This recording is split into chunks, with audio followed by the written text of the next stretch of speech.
That's what I think the power of images really is. It's its ability to sort of generate a sense of purpose or a sense of narrative within itself.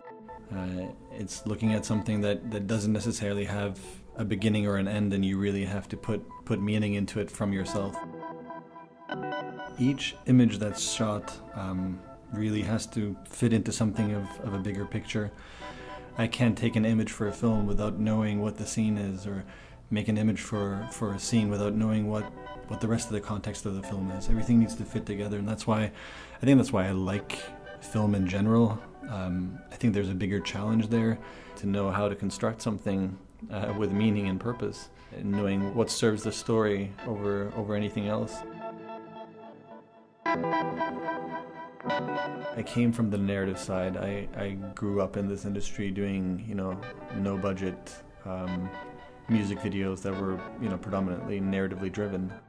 I'm a person that relates to realism. I relate to space, I relate to people, I relate to faces.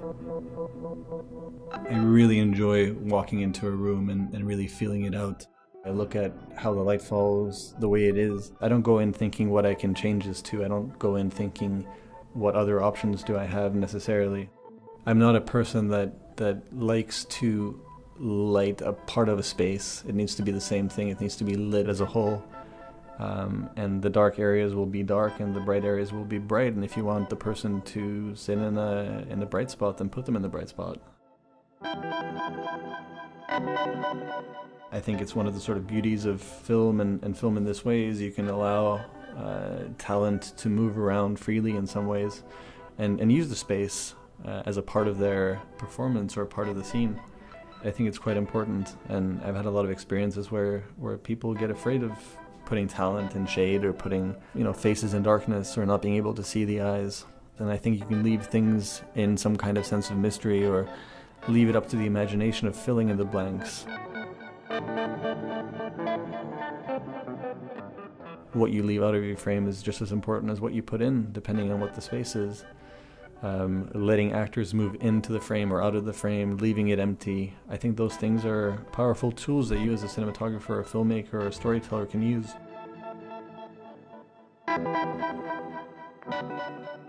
There's a subtlety to my taste. Allow images to sort of be a bit more abstract or be a bit more subtle. It's one of my biggest pet peeves is people moving the image without really having any purpose for it. I think it's, more powerful to have an image that doesn't do anything and lets you put whatever you want onto that image rather than an image moving forwards or telling you what to feel or telling you where to look or telling you where to go.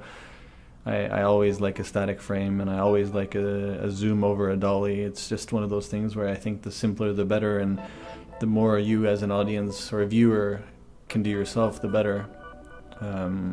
At least I prefer it that way. It's really one of the reasons why I love this so much, is that you let other people create their own versions of your own narrative within that one image.